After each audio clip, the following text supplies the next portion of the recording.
जी नाज़रीन, इस वक्त चैनल विन की टीम मौजूद है बांद्रा कुर्ला कॉम्प्लेक्स में, जहां पे मुनाकिद किया गया है ग्लोबल डिजिटल हेल्थ समिट 2025।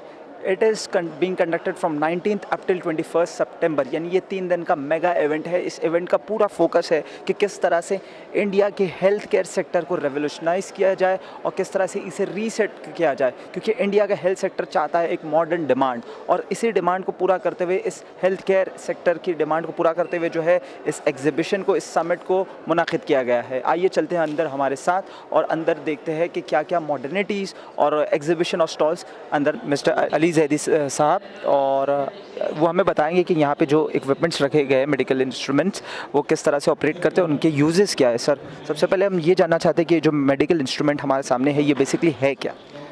ये अस्सलाम वालेकुम। ये जो मेडिकल इक्विपमेंट है, ये हम इसको डिजिटल स्टेथोस्कोप कहते हैं। इसके ज़रिए हम हार्ट बीट्स और लंग बीट्स, इसमें 2 मोड्स हैं, एक हार्ट का है और एक लंग साउंड है। इनको हम रिकॉर्ड करते हैं। इन साउंड को हम रिकॉर्ड करके वी कैन ट्रांसमिट इट। आप इस मान लीजिए कि एक सिनेरियो मैं आपको बताना चाह रहा हूँ। जैसे मान लीजिए कि पेशेंट और डॉक्टर वहाँ पे प्रेजेंट नहीं है और हमें डॉक्टर को जो है वो उसकी हार्ट साउंड सुनानी है, तो हम ये स्टेथो के थ्रू जो है, भले ही उस जगह पे डॉक्टर ना हो, वो इस चीज़ को, साउंड को हम सुना सकते हैं। अब इस साउंड को हम 3 तरीके से कर सकते हैं। जैसे हम इस साउंड को रिकॉर्ड करते हैं, रिकॉर्ड करके हम वो भेज सकते हैं, या हम चाहें तो लाइवली इसको एट द वेरी मोमेंट हम पेशेंट को लगाएंगे, वहाँ पे डॉक्टर अगर किसी दूसरी जगह पे है तो वो उसको सुन लेगा। और तीसरा ये है कि इसको हम रिकॉर्ड करके टीचिंग और ट्रेनिंग पर्पस के लिए भी यूज़ कर सकते हैं अपने स्टूडेंट्स को। तो इस तरह से इसके 3 बेसिक, ब्रॉडली 3 कैटेगरीज़ हैं। मैं आपको एक डेमो करके दिखा देता हूँ। आप ट्राई करेंगे? जी। आप इसको करें।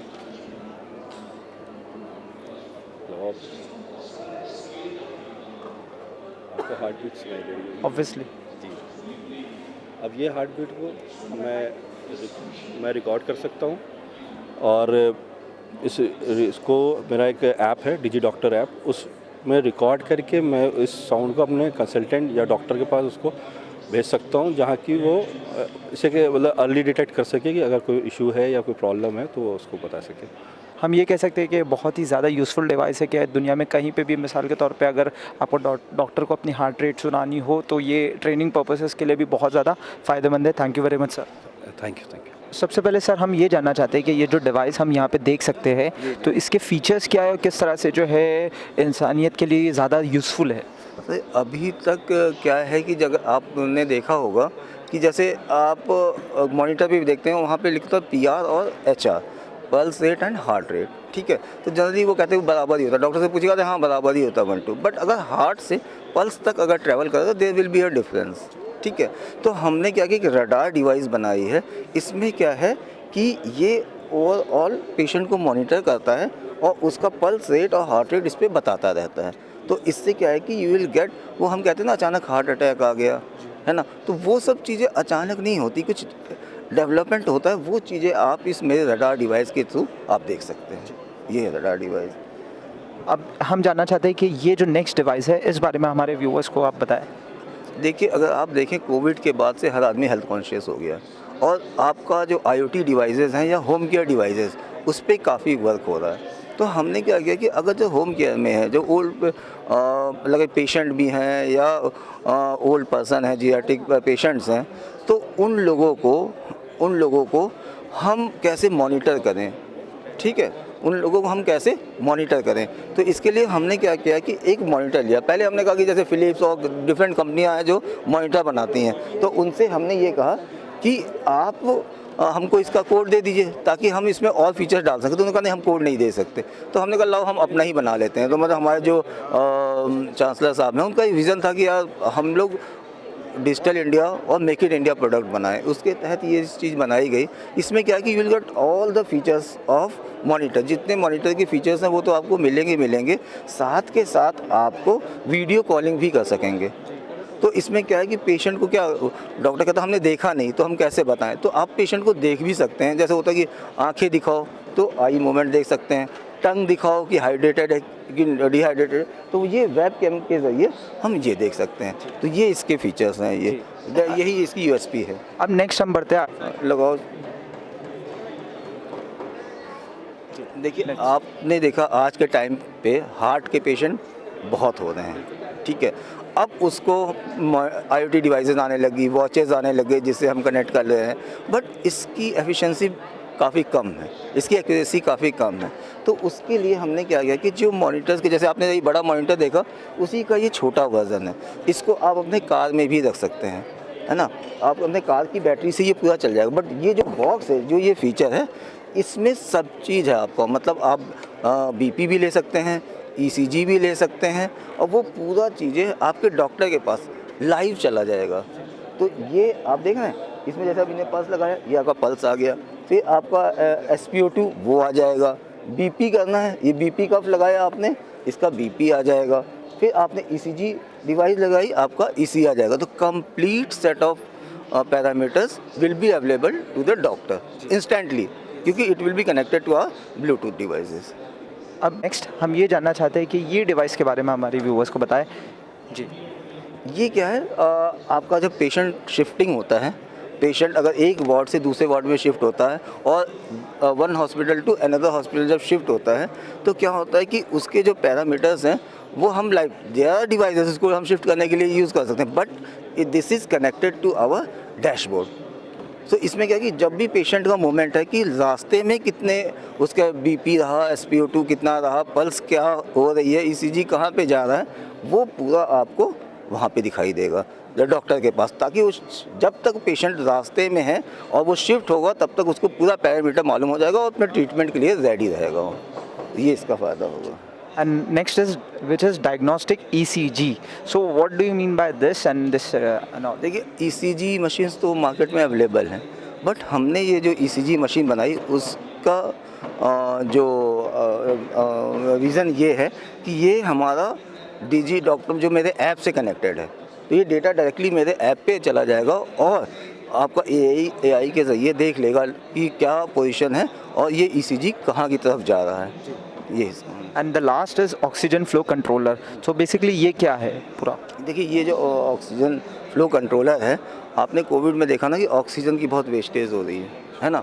तो इसमें क्या है कि ये हमने आपका SpO2 जो सैचुरेशन होता है उसके बेस्ड पे कितना ऑक्सीजन देना है। जैसे हमने लिखा फॉर एग्जांपल 85 आपका SpO2 है, उस पर मैं 3 लीटर ऑक्सीजन दे रहा हूँ, ठीक है, 3 लीटर। और जैसे ही इसका SpO2 बढ़ गया, 90 हो गया, तो हमें ऑक्सीजन कम करनी पड़ेगी, तो हमने 1 लीटर दिया, फिर 90 ऊपर ऑटोमेटिकली स्टॉप होगा। तो that this is oxygen wall. ये इसका। Sir thank you very much for giving your precious time. Thanks a lot. जैसा कि आप देख सकते हैं यहाँ पे एक डमी रखी हुई है और हम जानना चाहेंगे कि ये पूरा प्रोसीजर किस तरह से होता है। Sir basically we want to know how this works. देखिए, ये मैनिकिन है। ये मैनिकिन हम यूज़ करते हैं अपने स्टूडेंट्स को टीचिंग पर्पस के लिए। नॉर्मली इंडिया में जो है मैनिकिन्स इंपोर्ट होती है, मतलब 90% जो है वो इंपोर्ट करते हैं और यहाँ पे आपको ट्रेडर मिलेंगे, मैन्युफैक्चरर नहीं है वो। हम इसको इन हाउस डेवलप करते हैं, हम इसको यहीं इंडिया में इसको डेवलप करते हैं। ये कहलाती है स्मार्ट मैनिकिन। नॉर्मली मैं आपको एक प्रोसीजर समझाता हूँ कि होता क्या है कि जब स्टूडेंट कोई भी प्रोसीजर मैनिकिन पे करता है तो एक ऑस्की प्रोसेस है जिसमें स्टूडेंट कर रहा होता है, एक ऑब्जर्वर होता है, वो उसको ऑब्जर्व कर रहा होता है और उसके पास एक चेकलिस्ट होती है हर स्टेप की, वो उसको टिक करता जाता है कि स्टूडेंट ने वो किया है कि नहीं किया है, फिर उसके अकॉर्डिंगली वो मार्क्स देते हैं। हमने इस चीज़ को डिजिटलाइज कर दिया है। अब ऑब्जर्वर जो है वो ऑटोमेटेड है। अब जैसे ये CPR का है, अगर इस पर जो भी स्टेप्स हैं वो हमारे ऐप पे के ज़रिए जो है, आप इधर इसको जूम करें, ये ऐप है। इस ऐप पे जो है प्राइमरी आपको कोई एक क्विज़ आएगी जो एक बेसिक नॉलेज होनी चाहिए, वो क्वेश्चंस वो पूछेंगे और उसके बेसिस पे जो है वो आंसर्स के बेसिस पे वो हो जाएगा। उसके बाद चेस्ट कंप्रेशन होता है, ये CPR की है तो इस पर चेस्ट कंप्रेशन होगा, तो कितना करना है चेस्ट कंप्रेशन वो ये बताएगा। जैसा आप देख रहे हैं प्रेशर ये बता रहा है, तो जब इसको आप प्रेस करेंगे तो मैं आपको दिखाता हूँ। ये आपने उसको प्रेस किया, देखिए आप ये पहले रेड था, रेड से ये ग्रीन में जा रहा है। इस मीन्स कि हमारा प्रेशर जो है वो मतलब 50 से प्लस प्रेशर होना चाहिए। प्लस ये काउंट बता रहा है, काउंट जो है वो 15 सेकंड्स के अंदर 30 काउंट होने चाहिए। आफ्टर काउंट आपको 2 बार जो है वो माउथ कंप्रेशन देना होता है। मैं आपको एक ब्रॉडली बता रहा हूँ, तो ये एक सारे स्टेप्स हैं। ये हमारा ऐप इसको ऑटोमेटेड रिकॉर्डेड करता चला जा रहा है। फिर at the end of the exercise ये रिज़ल्ट दे देगा कि ये कितने कंप्रेशंस दिए गए, गलत दिए, सही दिए, ये बता देगा आपको। ये स्पॉट बता देगा कि सही स्पॉट पे हमने कंप्रेशन दिया कि नहीं दिया, या हमने गलत स्पॉट पे दिया। तो ये सारी चीज़ें रिकॉर्डेड भी होती हैं। हम इसको ट्रेनिंग पर्पज़ से भी यूज़ करते हैं, हम इसको इवैल्यूएशन पर्पज़ से भी यूज़ कर सकते हैं कि हम स्टूडेंट बोलें, और जो हमें इससे आप ये कह सकते हैं कि हमें ऑब्जर्वर की जो कॉस्ट है वो रिड्यूस हो जाती है, और टाइम थोड़ा हमारा बचता है। और ट्रेनिंग प्रोसेस है, एन नंबर ऑफ़ टाइम, अगर आपके कॉलेज में तो एन नंबर ऑफ़ टाइम वो स्टूडेंट आगे उसको प्रैक्टिस कर सकता है। तो एक ये इन्हांस उसके लिए जो है काफ़ी ज़रूरी चीज़ है। Thank you very much. अब next this therapy mannequin and injection mannequin, इस पे प्लान करके बता। जैसा आप यहाँ पे देख सकते हैं, मैंने अभी यहाँ डेमोन्स्ट्रेट कर रखा है। ये करीब 5-6 मैनिक्विन्स हैं। ये आईवी है, आईएम है, ये राइल्स ट्यूब डालने की है, ये आपका जो है ईटी ट्यूब डालने के लिए है, और ये जो है प्लूरल टैप है। इस तरह करके अराउंड हमारे पास जो है वो 50 टाइप्स की मैनिक्विन्स अवेलेबल हैं, और जिसको हम लोग कई कॉलेजेस में दिया भी है, हमने कई नर्सिंग कॉलेजेस में दिया हुआ है, जो उस पर प्रैक्टिस करते हैं, उसको यूज़ करते हैं। Thank you very much sir for giving your precious time. तो यहाँ पे हम देख सकते हैं कि एक पूरा सेटअप है वीआर का। बेसिकली हम जानना चाहेंगे कि ये पूरा किस लिए यूज़ होता है। जी सर, हम लोग फर्स्ट ऑफ ऑल हम एरा यूनिवर्सिटी से हैं, और एरा यूनिवर्सिटी का ही ये पार्ट है, ठीक है। Criterion Tech, Truform Games and also the Era medical devices and Vetalio, इसी का एक सेक्शन है ट्रूफॉर्म गेम्स। इसके अंदर हम लोग मेडिकल गेम्स बनाते हैं। मेडिकल गेम्स का कॉन्सेप्ट ये है कि जो हम लोग डिफरेंट प्रोडक्ट बनाया है, ठीक है। इसके अंदर एक हमारा प्रोडक्ट है डी सिमुलेशन है, EDS है, इमरजेंसी डॉक्टर सिमुलेशन है, VR है, वर्चुअल रियलिटी, MR है, mix reality, and also with the connected with the mannequin. VR में उन्होंने एक वर्चुअल इन्वायरमेंट बनाया है, उसके अंदर मल्टीपल गेम्स इंटीग्रेट किया है। जैसे हमने CPR हो गया, पल्स हो गया, ECG हो गया, और हमारे एक्सपेरिमेंट बेस्ड गेम्स हो गए। जैसे हमें CPR है वर्चुअल VR में, तो वर्चुअल रियलिटी में जैसे हमने पल्स कैसे करेंगे वो एक VR में हम देख सकते हैं, ठीक है। उसके थ्रू हम एवेलुएट कर सकते हैं कि आप जो भी स्टेप कर रहे हैं यू आर डूइंग राइट या रॉन्ग, ठीक है। Same concept we are implementing the MR mix reality. इसमें हमारा एक एक्सटर्नल मैनिक्विन हमने यूज़ किया है। जब आप डिवाइस को वियर करेंगे या पहनेंगे, जो हमारा मेटा क्वेस्ट है, ठीक है, उसके अंदर हमारा एक वर्चुअल ये आपको एक EY दिखेगी। जो भी चीज़ें आप परफॉर्म कर रहे हैं मैनिक्विन पे, वो हमारा वर्चुअली आपको दिखता रहेगा वर्चुअल इन्वायरमेंट में, जो हमारा एक्सटर्नल, ठीक है, with the using of AR augmented reality, ठीक है। तो जो हमारी UI होगी, हमारे जो ये इन्वायरमेंट दिख रहा है, इसी इन्वायरमेंट पे हमारा UI आएगा, और हमारा जो हम परफॉर्म करेंगे मैनिक्विन पे, हमारे UI पे दिखता रहेगा। कितने स्टेप आप सही किए, कितने गलत किए, वो पूरा हमारा इवलेट होके उसका एक रिपोर्ट के फॉर्म में आ जाएगा। ये रिपोर्ट के लिए हमने एक पोर्टल भी बनाया है, गेम पोर्टल connect.trueform games के नाम से। उसके अंदर एक पैरामीटर डिफरेंट हमने डिज़ाइन किया है। बीइंग एडमिन आप उस पर जब लॉगिन करेंगे, लॉगिन करने के बाद हमारे उसके अंदर डिफरेंट टीचर को आप ऐड कर सकते हैं। उस टीचर जो है they can add to student. जब स्टूडेंट को ऐड करेंगे तो उसको एक यूज़र ID एंड पासवर्ड मिलेगा। पासवर्ड के बाद जो स्टूडेंट होगा वो दे कैन लॉग, ठीक है, वो उसको लॉगिन कर सकते हैं, ठीक है। लॉगिन करने के बाद वो ईजी टू एक्सप्लोर कर सकते हैं जो हमारे गेम्स होंगे। गेम्स में हमारा VR में भी लॉगिन कर सकता है, MR में भी लॉगिन कर सकता है, और हमारा जो वेब बेस्ड गेम है या हमारा PC बेस्ड गेम है या मोबाइल बेस्ड गेम है, उसके अंदर भी हम लोग लॉगिन करके खेल सकते हैं। तो इसमें हम लोग ने जो मेडिकल गेम 100+ सिनारियो को हम लोग ने कंप्लीट कर लिया है, ठीक है। जैसे पल्स हो गया, ECG हो गया, CPR हो गया, मैनिक्विन ट्रैकियोस्टोमी हो गया, इंडोट्रैकियल हो गया, multiple games we have completed. So this are concept. ये हम लोग जो हमारा स्किल बेस में हम लोग इसको यूज़ करते हैं for the training purpose and as well as हमारा जो सिनारियो जो हमारा कैलिकुलम है MBBS नर्सिंग पैरामेडिकल, इस कैलिकुलम में हम इसको यूज़ करते हैं, ठीक है। तो that's our my concept overall, ठीक है। Thank you very much sir for giving precious time. Sir बहुत बहुत शुक्रिया, आपने जो है एक बेहतरीन अंदाज में तमाम चीज़ों को बताया कि किस तरह से VR वर्चुअल रियलिटी आज के हेल्थ केयर सेक्टर में एक नया रेवोल्यूशन लेके आ सकता है। Thank you for giving a precious time. Thank you sir, thank you. तो इस वक्त हम मौजूद है एरा यूनिवर्सिटी लखनऊ के, हम इस एग्जीबिशन स्टॉल पर मौजूद है। तो हम जानना चाहेंगे एरा यूनिवर्सिटी के बारे में। अली सर आप बताइए इस स्टॉल के बारे में और एरा यूनिवर्सिटी के बारे में ओवरऑल। देखिए, एरा यूनिवर्सिटी ये लखनऊ उत्तर प्रदेश में इस्टेब्लिश हुई है। हमने पहले मेडिकल कॉलेज स्टार्ट किया था। We started this medical college in the year 1999 और फिर हम यूनिवर्सिटी हो 2016 में हमको यूनिवर्सिटी हम लोगों ने इस्टेब्लिश करी। एक सेकंड रुको यार।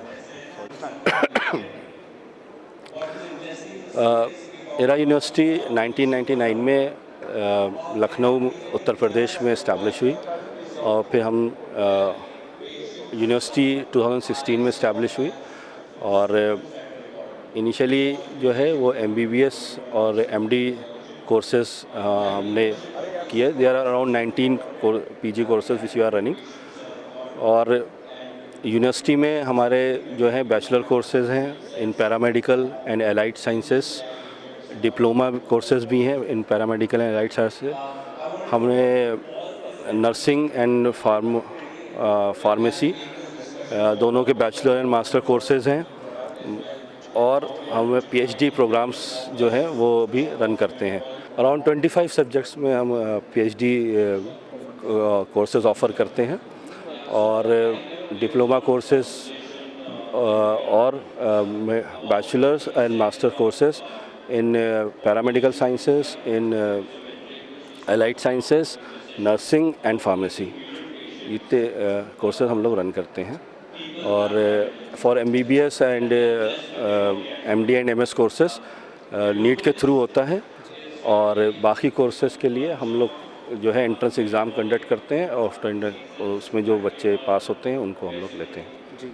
और सर इस एग्जीबिशन में आने का मकसद और इस पूरे स्टॉल का यह मकसद क्या है? यहाँ पे हम अपने यूनिवर्सिटी के बारे में लोगों को और अवेयर कराने के लिए आए हैं, क्योंकि यूपी और में तो काफ़ी ज़्यादा है। हम और लोगों को अवेयर कराने आए हैं। हम लोग के यहाँ जो टीचिंग पैटर्न है वो हम लोग बताना चाहते हैं, क्योंकि हम लोग एनिमेशन के थ्रू पढ़ाते हैं। हम लोग के जो कोर्सेज़ हैं हम लोगों ने ऑलमोस्ट पूरा करिकुलम को एनिमेशन के थ्रू हम पढ़ाते हैं और काफ़ी इनोवेटिव तरीके हैं। जैसे हम गेमिंग के ज़रिए जो है लोग बच्चों को ट्रेनिंग देते हैं। और हमारे यहाँ एक कोर्स है लिबरल आर्ट्स जो कि काफ़ी कम जगहों पे है। इसमें बच्चे को मल्टीपल चॉइसेस होती हैं जिसमें वो एडमिशन्स ले सकता है। जैसे नॉर्मली क्या होता है BSc या MSc या BA इस तरह से डिवाइड करते हैं। इसमें आप कॉम्बिनेशंस भी बना सकते हो कि कुछ कोर्सेज आप साइंस के और कुछ कोर्सेज आर्ट्स के या कुछ कोर्सेज, तो उस तरह के कॉम्बिनेशंस के साथ लिबरल आर्ट्स एक नई चीज़ है, उसके ऊपर वो कोर्सेज भी हम लोग ऑफ़र करते हैं। Thank you very much sir for giving a precious time. तो आप देख सकते हो ये पूरा एरा यूनिवर्सिटी का यहाँ पे स्टॉल है और यहाँ पे अगर आप देखोगे तो यहाँ पे कोर्सेज़ ऑफर्ड है, मेडिकल हो, नर्सिंग हो, एलाइड हेल्थ एंड साइंसेज हो, ये पूरे कोर्सेज़ एरा यूनिवर्सिटी यहाँ पे ऑफ़र करता है। और बहुत अच्छी बात ये है कि एक नया कोर्स जिसे लिबरल आर्ट्स कहते हैं, जैसे सर ने बताया कि उसमें आप साइंस, कॉमर्स और आर्ट्स तीनों सेक्शन से आप particular subject of your interest आप यहाँ से हासिल कर सकते हो। तो इसके लिए बेदारी के लिए जो है apart from Lucknow itself all over India इसके लिए जो बेदारी होनी चाहिए, इसलिए यहाँ पे इस एग्जीबिशन में जो है स्टॉल को लगाया गया है। So just the opportunity of having for me, it just was smart enough to tell where I was. So what I would just end on one of the things that we need to do is the challenge is an hour ago. There's no standardization of the data, right? And there's no standardization of the API data. So even if you are getting alerts from Apple Watch, right? If you think about connectivity, you think about cybersecurity risks. Penetration tester will be done, from a cybersecurity point of view. But with the amount of code being churned out now, so I think it's a very vital point that every health tech organization should have the kind of VMPT. It's a huge risk to entire healthcare systems.